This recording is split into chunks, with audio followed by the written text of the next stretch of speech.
Provides the channel for true story lover. میں نے store کو تالا لگایا اور آہستہ قدموں سے آگے بڑھا۔ اسی دم میری نگاہ اس پراسرار تصویر پر پڑی۔ تصویر کے سامنے کوئی کھڑا تھا۔ وہ ایک لڑکی تھی، ٹخنوں تک آتی سفید لمبی فراق پہنے ہوئے، بال کمر پر بکھرے تھے۔ وہ تصویر کی جانب منہ کیے کھڑی تھی۔ میرا اوپر کا سانس اوپر اور نیچے کا نیچے رہ گیا۔ دماغ جیسے چکرا گیا تھا۔ وہ سب پراسرار واقعات ایک کے بعد ایک ذہن میں گھومنے لگے۔ کون؟ میں نے بامشکل کہا۔ میرا دل زور زور سے دعا کر رہا تھا کہ وہ کوئی انسان ہی ہو اور کوئی مخلوق نہ ہو۔ میں اسی وقت وہ لڑکی پلٹی۔ میں علینا ہوں، اس نے مسکراتے ہوئے کہا۔ میں ایک دم سے جیسے ہوش میں آ گیا۔ وہ ایک انسان تھی۔ آپ اس وقت یہاں کیسے؟ میرے جملے بے ربط تھے۔ میں ایک ریسرچر ہوں اور اس تصویر پر ریسرچ کر رہی ہوں، وہ بتانے لگی۔ اوہ! میں نے حیرت سے اسے دیکھنے لگا۔ مگر اسی تصویر پر کیوں؟ مجھے تعجب تھا۔ اصل میں ایسی اور بھی تصاویر ہیں، یہ ان میں سے ایک ہے۔ وہ پھر سے مسکرائی۔ Special permission? اس نے کارڈ لہرایا۔ ٹھیک ہے، تو کیا ابھی مزید ٹھہرنے کا ارادہ ہے؟ میں نے کلائی کی گھڑی پر نگاہ ڈالی۔ نہیں، آج کے لیے اتنا ہی کافی ہے، اس نے کہا اور میں دروازے کی طرف بڑھ گئی۔ میں وہاں کھڑا اسے جاتا دیکھتا رہا، پھر مڑ کر تصویر کو دیکھا۔ مجھے ایسا محسوس ہوا جیسے تصویر کی مسکراہٹ بڑھ گئی ہے، ایک معنی خیز سی مسکراہٹ۔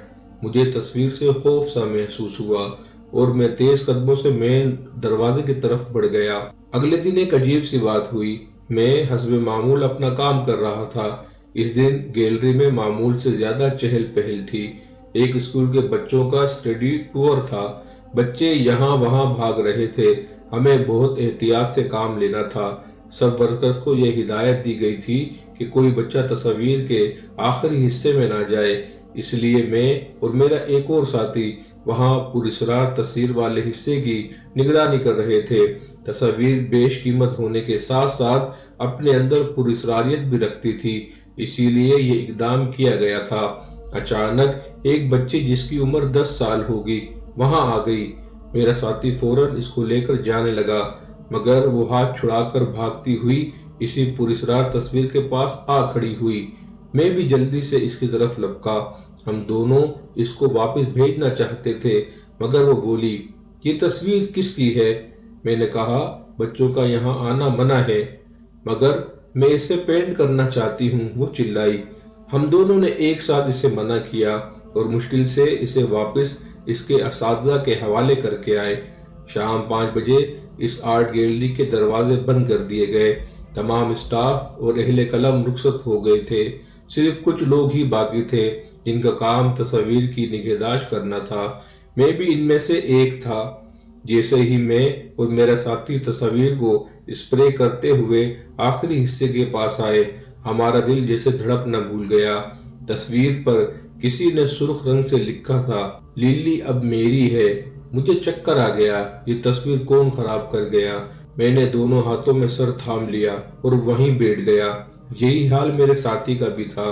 ہم دونوں کے خیال میں جب ہم اس اسکول کی بچی کو چھوڑنے گئے تھے تب ہی کسی نے یہ کام کیا ہوگا، مگر اچھی بھلی تصویر کو خراب کر دیا تھا۔ ہمیں سمجھ نہیں آ رہا تھا کہ اب اسے کیسے صاف کریں۔ میرے ساتھی نے جلدی سے اسپرے کر دیا۔ سرخ رنگ بہنے لگا۔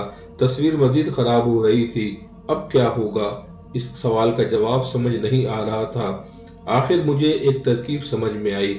میں نے ہمت کر کے اس تصویر کو اتارا اور اسٹور میں لے جا کر اپنی الماری میں رکھ دیا۔ میرا خیال تھا کہ کوئی حل مل جانے تک اس کا سامنا ہونا ٹھیک نہیں۔ اس کی جگہ پر اسٹور ہی میں موجود ایک عام سی تصویر لگا دی۔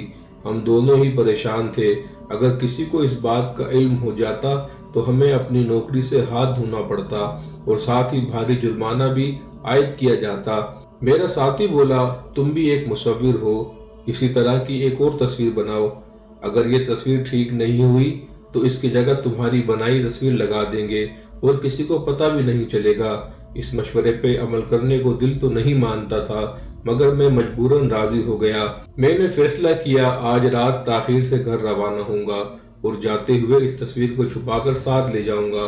میں اس وقت نہیں جانتا تھا کہ میں کس مصیبت کو ساتھ لے کر جا رہا تھا۔ رات کے 10 بجے سب لوگ چلے گئے تھے، صرف سیکیورٹی گارڈ اور میں ہی رہ گئے تھے۔ سیکیورٹی گارڈ کی ڈیوٹی تھی کہ وہ پوری گیلری کو اچھی طرح چیک کر کے پھر ہی بند کرے۔ میں جلدی سے اسٹور میں گیا اور وہ پینٹنگ نکالی۔